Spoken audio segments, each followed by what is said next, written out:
How Would You Write It? This is the podcast where we delve into the minds of storytellers to find out their creative processes. I am Nanea Taylor, and I sit down with storytellers and the likes of novelists, screenwriters, producers, and actors and directors, where I get the chance to explore their twists and turns of their creative processes. Here on How Would You Write It is always about the story behind the story. So, if you're interested about the art of storytelling, you're in the right place. So, let's get started. Today, I have with me Christopher Allen Maloney, who is a journalism school dropout, whose work has been featured on PBS, the Discovery Channel, and film festivals nationwide. He has written and directed short films, documentary features, and nonfiction podcasts. He is currently pitching a feature screenplay to indie producers. Welcome, Chris. Thank you. I'm so excited to have you here, Chris, because I read your feature script, Native, Mhm. and I loved it. It was so good, Chris. I need to know from you. First of all, give the audience a kind of short blurb about what Native is about. Sure. So Native takes place in the early 80s. Um, there's a man who's American indigenous, and he's very much out of touch with his roots, but he moves his family to a remote part of Northern California where he has to defend them basically against a violent creature that starts to attack them and encroach on their territory. And so, yeah, that's what it's about. Thank you for reading it, by the way. Oh my God, it was an easy read. I was able to read it in one day, and I really was so impressed with it. And I hope this is one of the features that you're pitching. I hope it is because it is really that good, Chris. And I don't blow smoke. I do actually say, "Oh, it's a nice script. It was okay." Yeah. But this was actually a really good script. I love the pacing. I love the characters. I love me with my background. I love a little horror and sci-fi, Mhm. and you had that all in this script, along with a good story foundation of family and the character build up and the characters kind of background, especially the protagonist, Tom. He is going through he's going through it. He's feeling like the failure of a father and a husband because he originally lost his job and he's moved his family all across the country to a place where they thought that they were going to have a home, but they end up in an old shack trailer. And it's a family of, what is it, a family of five, the mom, Amber, Right. and three sons. Yeah. And they're out kind of in the wilderness by themselves on this plot of land, and strange things start to happen. Some scary things start to happen. And they try to stay in a little bit of normalcy. And the wife has no idea that how in the financial predicament that they're in, and how the father has kind of Tom has left them. Um, can you tell me about your character build up? How did you how did you create the characters, and with them having native with Tom having native background, being a biracial native American, how did you go into researching that? First of all, can you pitch this for me because you explained it way better than I did. That was great. That sounds like something I would want to see the way you describe it. It really is that good. Like seriously, how you Oh, you're this really in kind. 1980, you did a fantastic job on this. So I really am hoping that this is something that gets made, and everyone gets a chance to see what I read on Mhm. film. I want to see what I read on film. So yeah. Thank you. Um, well, so initially, the protagonist came because,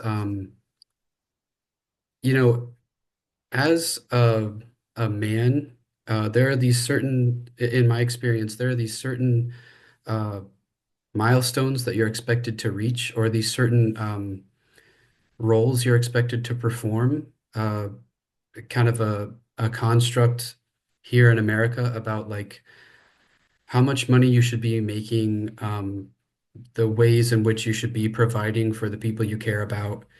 And if you veer away from that or you fall short of that, it's this feeling of inadequacy and failure that comes with it.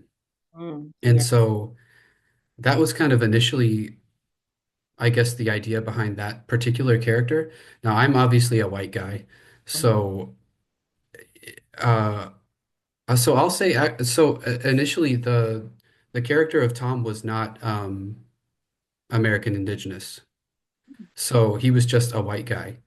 Uh-huh. And there was but I really did not want to. So someone, a screenwriter friend of mine, read it and said, there are these like Native American elements in the story.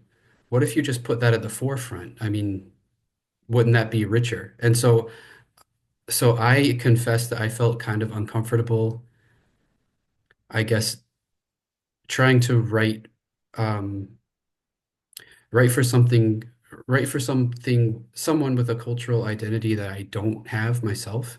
Mhm. But I also just kind of had faith that there are certain universalities about the things that we all feel, regardless of where we're from or who we are, Mhm. and decided to lean into that. And so that's how that character initially came about. It's like a man with a wife and three kids, desperately, desperately wants to provide for them. And because of the capitalistic society he lives in and the twists and turns that it can take, he hasn't been able to. So it's through this story of being faced with this threatening, violent monster. It's like he has the chance to provide for them in a way he never imagined, but might bring him that kind of fulfillment he's always longed for. Uh, Yes. yeah. And you did a great job there.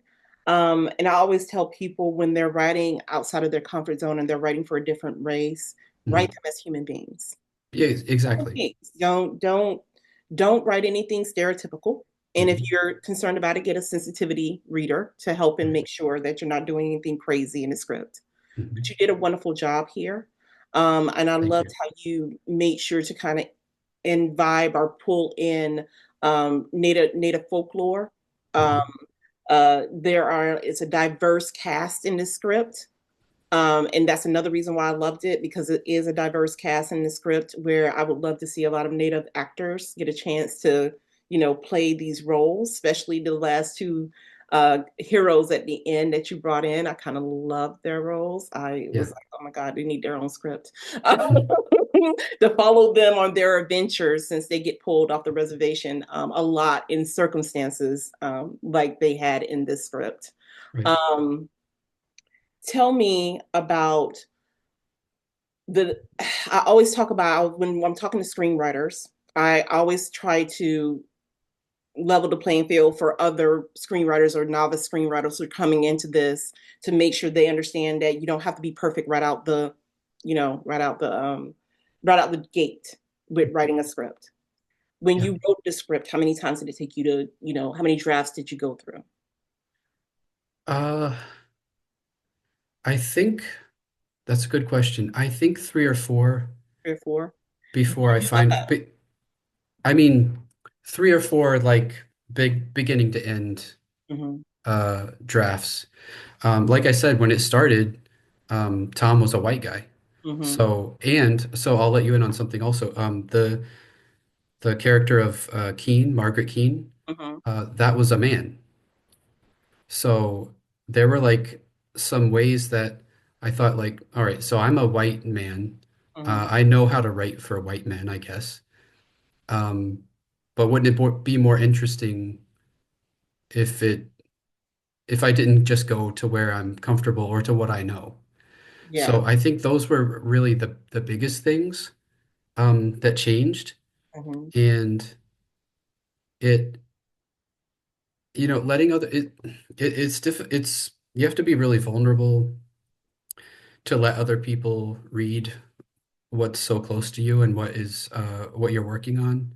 Hmm. Um, but I found that every time I opened myself up to that, it did result in ideas that made the story stronger.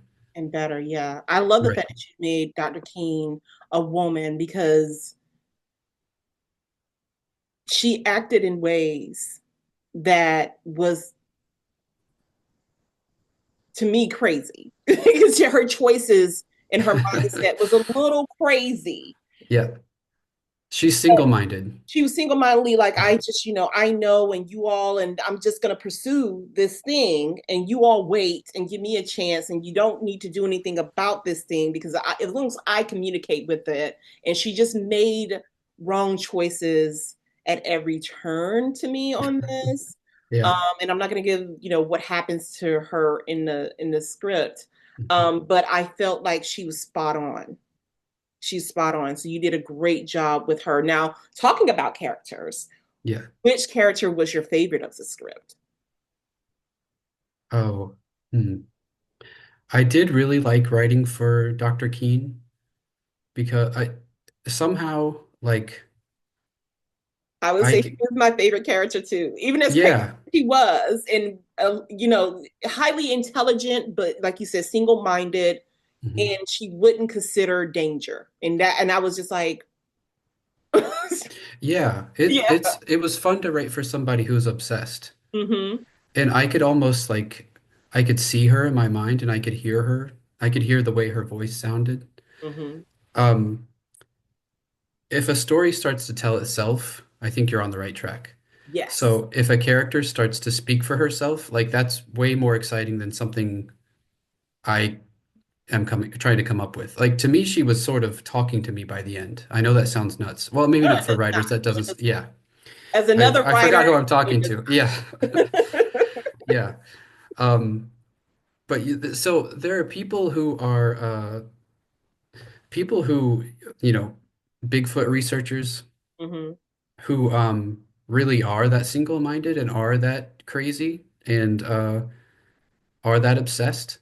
Hmm. And so it was kind of coming from that, but uh in the end she's just passionate enough to sacrifice everything for what she's passionate about, which I get. Yeah, yeah. Yeah. I got her character. Um, Mhm. the Men in Black, and I'm not gonna name them. Those I call the Men in Black that you put in the story because you put Yep. men from the government. They're saying they're from the government, in this script, and is a line in there that they stated that you wrote that I was just like, I love this line. Oh, this God, Ooh, okay. line is so good. And it speaks about, to me, capitalism. And that's Mhm. where that was my thought about it. But the line was, um, one of the men in black in my, that's what I'm calling them. That's not what he calls them in the script, but that's what I'm calling them in the script because that's who they remind me of. But you had one of the gentlemen say, the agency of the agency of hate. I am from the agency of hate. I told you, and then he says, and their favorite thing is deniability. And Yeah, I yeah. love that line was so, oh my God, Chris, Chris, that was so on point. And you did something that is one of my favorite discussions. And I'm sorry, I'm fangirling a little bit here. I'm just doing a little Please. fangirl here. Yeah. We'll get back to how you wrote this and how you came up with it and all that, I promise. But another little fangirl thing that I love that you did in this is that you had a little debate about what was better, Star Wars or Star Trek. And I was like, this is right after my own heart. I love that. I love that he had the kids debating that. Like, what is Mhm. the best one? So I have to fangirl with you just a little bit about that line, your character, the pacing, the rev up into like the climax of the end of the story. Um the choices, to me there are a lot of choices that were bad choices made by everyone in this script. Tom begging his wife at the end to stay one more night, even though I understood his reasoning Yeah. for it. But my thought is that you would want to get your family away from this circumstance that may happen Hmm. as soon as you possibly can. And she agrees because she loves her husband, even though her gut is telling her, I need to get me and my children out of this situation. Yeah. But she agrees for her husband. Well, people always make bad decisions in horror movies I anyways. do. And that's me as an audience member going, what? Right. Oh, get your stuff and get out of there with your babies. Yeah. No, I would be happy to have people yelling at the screen. Yeah, I think you will. I think you're gonna have a couple people in a couple sections in this film Uh, yelling at the screen because I was like, what is happening? Well, why are y'all still there? Like, what is going on? mhm, Um, Getting back to the writing and you creating this script and how it kind of came about and how you came to the end of it. And I'm just gonna ask writer details here. Like, mhm. did you do an outline before you sat down to write this script? Yeah. Are you Yeah. one of those people who do an outline? Some people just they immediately just sit down and start typing. Are you someone who does outline?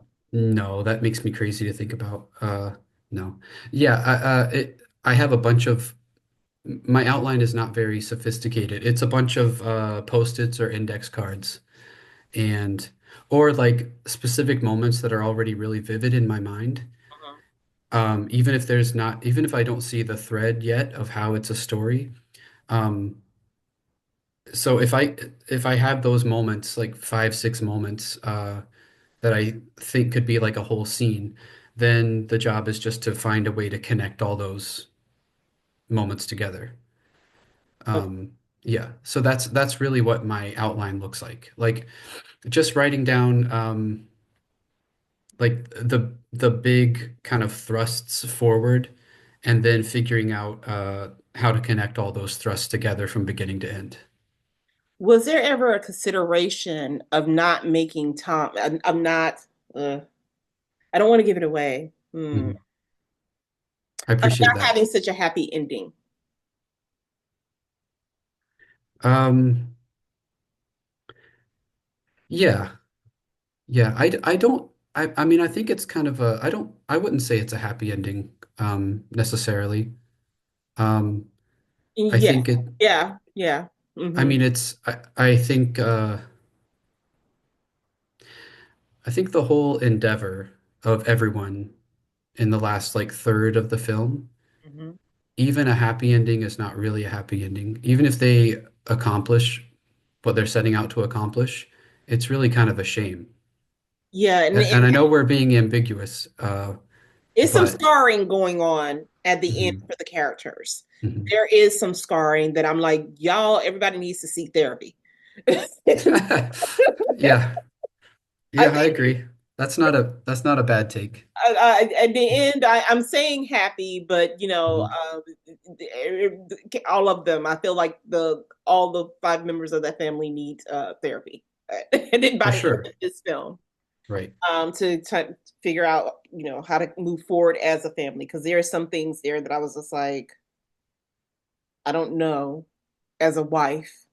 Mhm. There are some questions I would have had for his wife Amber Mhm. about him, but yeah. Mhm. Okay, so Yeah, with that's that, fair. That's fair. with again going back to, I don't know if you answered this, so I'm gonna just ask it again. When researching about Native American history, did you do a lot of Native American research on their history of is a it's not a slur that happened, it's an action in a slur that happened amongst some Indians against the protagonist? Mhm. Did you have to research that information to input that? So how much time did you delve into researching?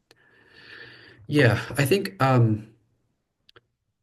what I found is that you can't really accurately, I mean, to write about Native American history, it's really too broad. I mean, because every tribe has their own They're all history. different. Yeah, yeah. Yeah. So I decided to zero in on the Yurok tribe because that was kind of looking at the map of where a bunch of Bigfoot sightings happen, that happens to be the tribe that would be in this spot where we've localized the story. So it was much less daunting to just dive into the history of one particular tribe because, like, I know a screenwriter friend of mine who is Native American, and he and I were talking about like questions I had about making sure I was sensitive enough and making sure I wasn't misstepping. And he said, there's really only so much I can answer because I'm not from that tribe.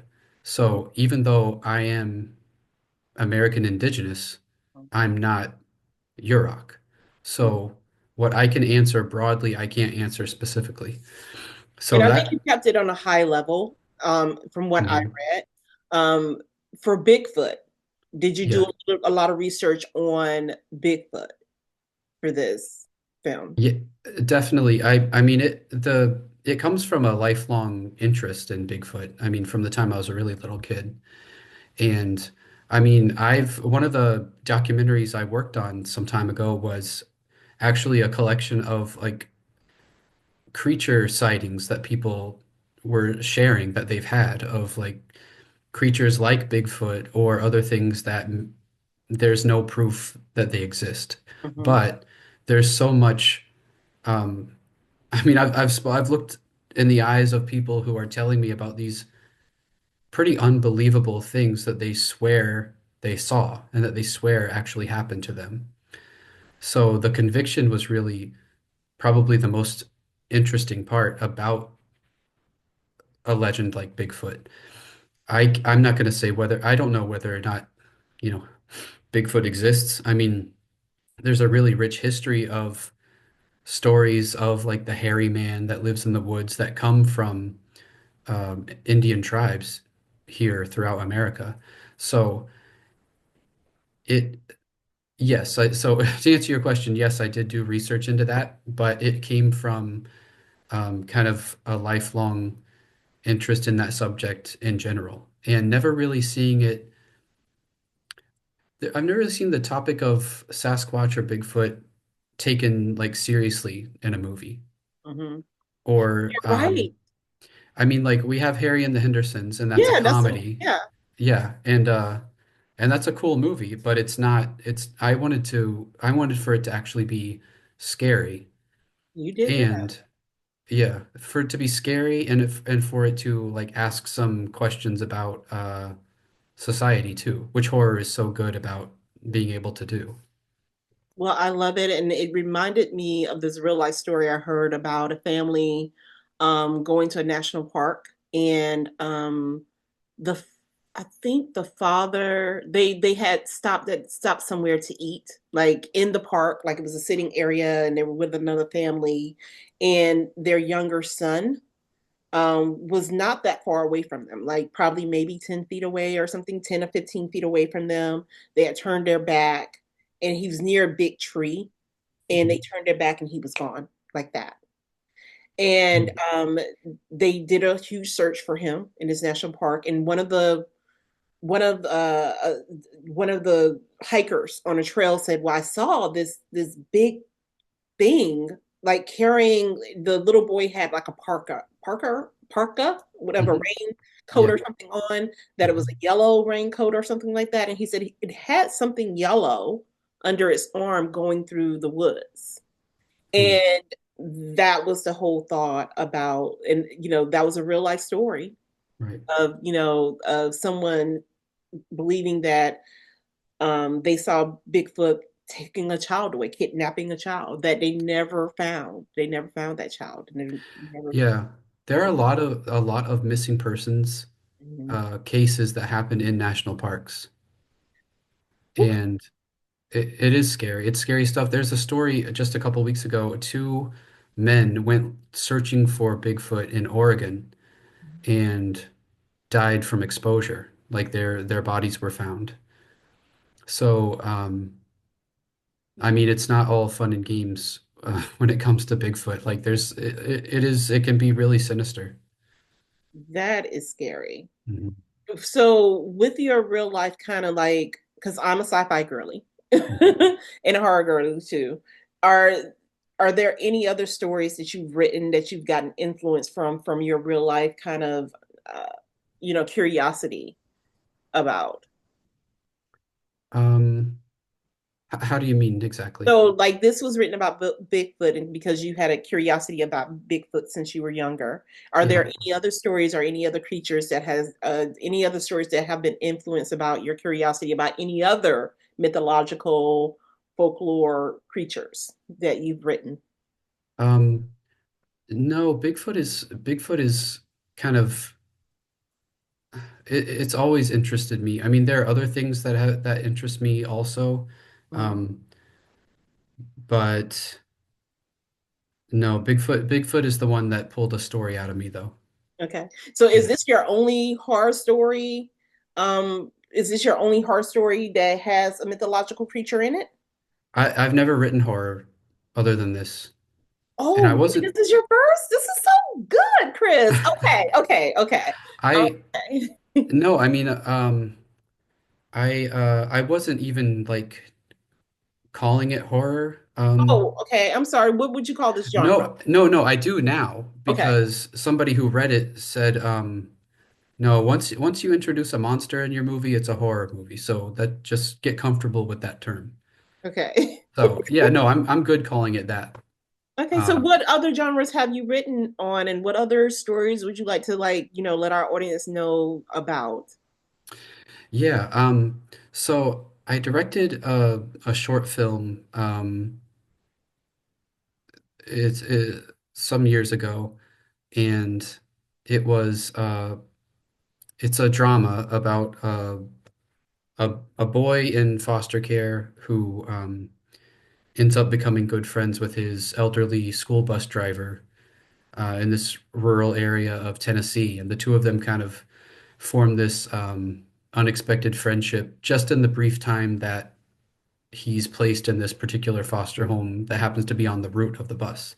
Mhm. So, I mean, that's like the kind of stuff I usually, I guess, feel more comfortable writing, like drama just taken from real life, you know?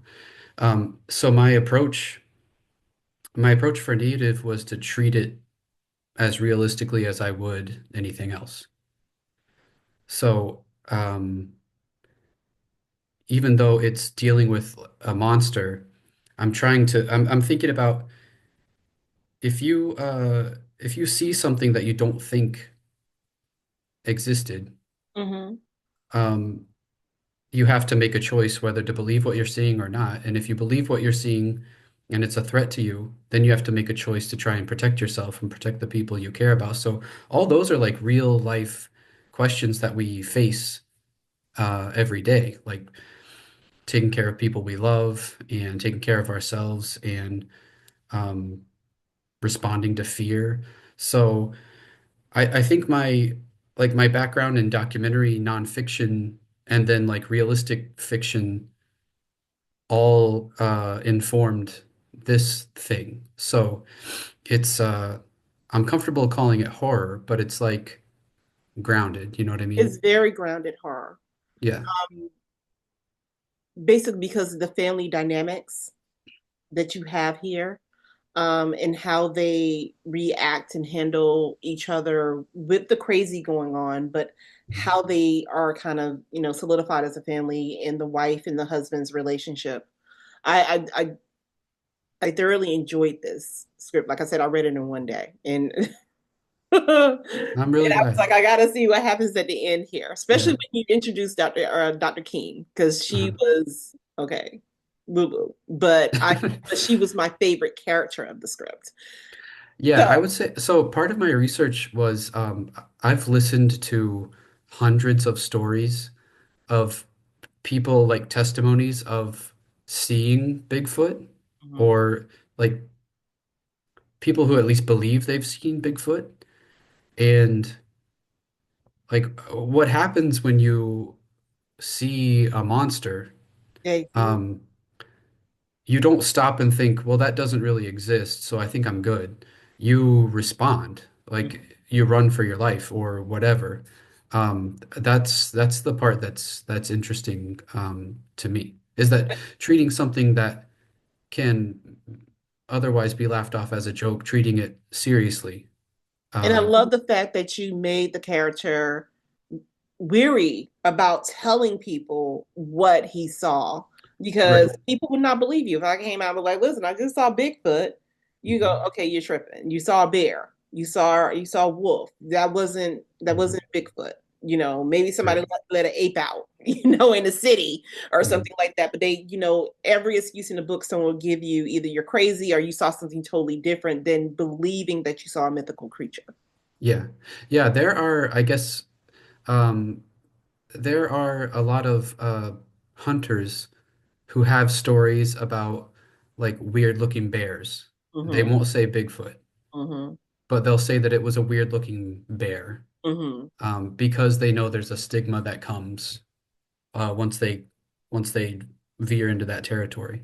Once they admit that it was something else, people may not uh, trust their who they are going forward. So I totally get that. But then you were able to make that come across in this script with Tom.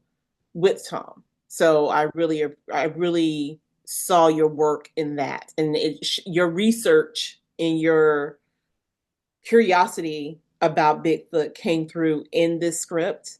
And Mhm. I do think that um he you created a monster in Bigfoot that would make people sit and go like, oh my God, it's a couple, major jump scares here in this script. But it also has that levity and grounding that you built in with the character and the storylines and the plot lines and the dialogue with folks. So you did a very good job with this. Are there I'm any? really glad you get it. I Because really am. is really good, Chris. You did a good job here. Thank Um, you. are there any other projects that you're working on that you want to, talk about with the audience? So, yes. So the short that I mentioned, I have so that was like the jumping off point to the feature script. So there's a feature version of that I have that I am also trying to get made. Um, and then I've yeah, I'll You're leave it okay at with that for that now. one? Are you okay with telling the name of that one? The title of Yeah, that? it's called Dogwood. Dogwood. Now, Yeah. with the short, is there somewhere where people can go and see the short? Yeah, it's on YouTube now. Okay. So yeah, And I'll get the Dogwood. link from you and I'll put it in the comment spot, or I'll add it, I'll link it to our video of this interview so people can go watch it. Great, And yeah. I would love to see it myself because Mhm. it kind of tugs at my heartstrings of, a little boy who just, he finds friendship into an elderly bus driver who all they Yeah. do is just, drop him off. And that was taken from real life too. Like from it's not the circumstances of it, but the spiritual um nature of the film, I guess, or the relationship between the characters was based on my relationship with my own grandfather. So I took like the framework of something, and like I said, like my background is all nonfiction stuff. So I think it's yes, it's fiction, but it's everything in it. Sometimes, um, you know, we shouldn't let facts get in the way of the truth. So I look at it as a true story. Hmm. Um, the because of where it comes from. I know it's coming from a place that's authentic and that I wrote about from experience. And I'm sure it's very lovely because if you did anything, if you did it half as good as you wrote this horror script, I'm sure it's phenomenal. And you said that you have now made the short into a feature, and that's the one that you're sending out to pitch to get made. Can I can One, I can I ask you to also work do you on want to? getting pitched to be made too? No, yeah, actually, so native is kind of at the forefront of my mind right now. Like that's the one that I've been speaking to producers about. Right. Um, yeah, yeah, I'm in the process of that right now. Okay. Um, like I'm a nobody, like nobody knows who I am. I'm not established in that sense, but Well, there let's are, restate that. You're someone that is not well known, but you are not a nobody. well, yeah, I mean, you get what I'm saying though. Yeah, I get what you're Like, saying.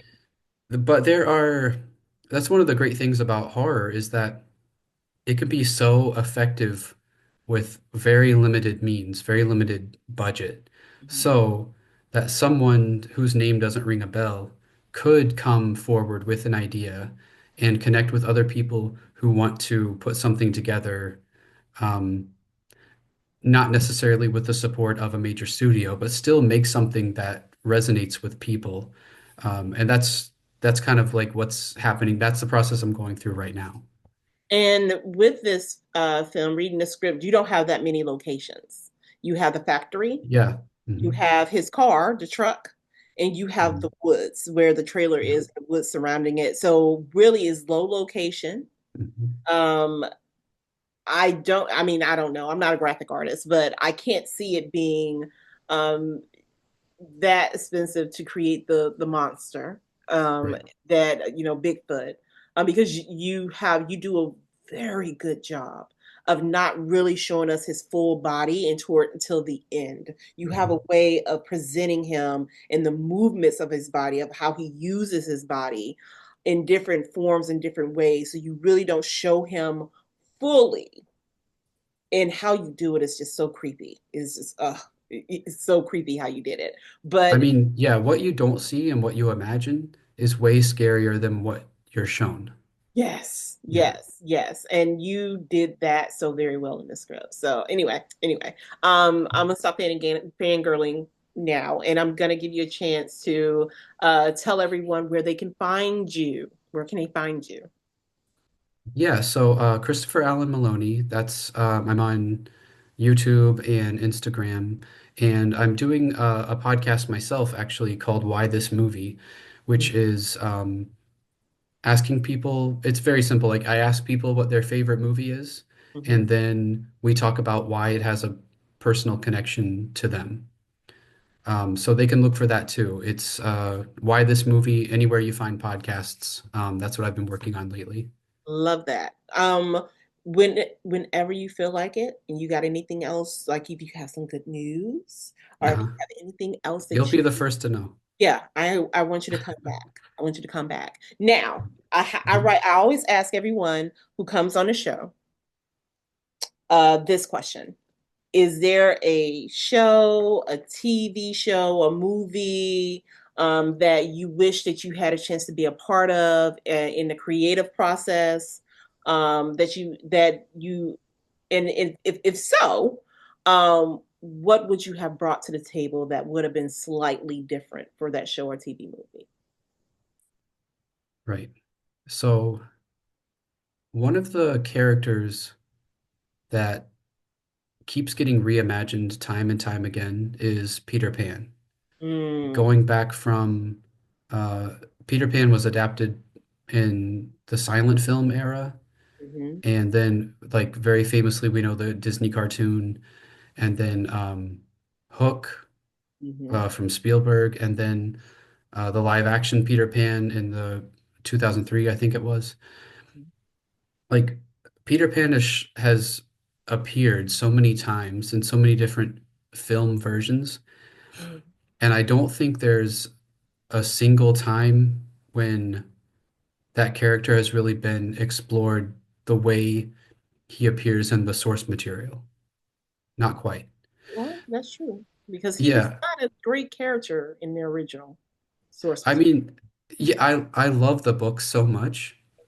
Um, I think the image that most people have of Peter Pan is like it probably comes from the Disney version, um, the cartoon, Mhm. but like the original Peter Pan story is really sad. It's tragic actually, Yeah, and it's kind of grim too. Like very it grim. doesn't. yeah, it doesn't shy away from violence. Hmm. And I mean, obviously that like wouldn't fly in a Disney animated feature, No, but it's so rich and there are lots of layers there. Um, a lot of a lot of underexplored territory from that story and from that character. And so every time it's been done and redone so many times. Every time it happens, I'm hoping that they get it right. And they've gotten close a few times. Like I love the movie Hook. There's a part in Hook when the grown-up Peter Pan is thinking back on his childhood and all the things that he couldn't remember about where he comes from, and his parents come back to him. And there's like a melancholy and a sadness there, but it's for a really short portion of the film. That got pretty close. But I think I would want to do an entire film version of Peter Pan's origin story and to show that like the depth and the sadness that's there. Um, I think that's really interesting. And I think for some reason it's never been tackled quite that way. it has not, but it's a great idea. And I believe that you can do it. So I hope you get a chance, Chris, to delve into that creative thought process about Peter Pan. But I even send you even better good energy and good luck on getting native made and getting what is it you stated is Deadwood what was the name for the Dogwood. Dogwood Yeah. Dogwood made. Mhm. And I definitely am hoping that you get a chance to come back on and tell us about any of your future projects. And with that, you'll give us some good news because Mhm. I believe that you have an extraordinary talent, and Thank you so much. I hope that everyone else gets the chance to see how talented you are.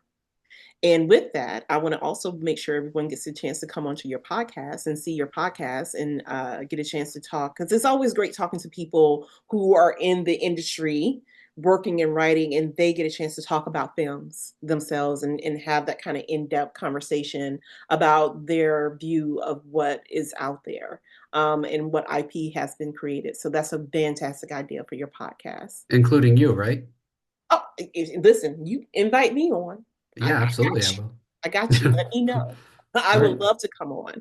I have a couple films that that I would love to talk about. cool. So I will be happy to come on your podcast. Great. Um, with that being said, thank you so much for joining us tonight.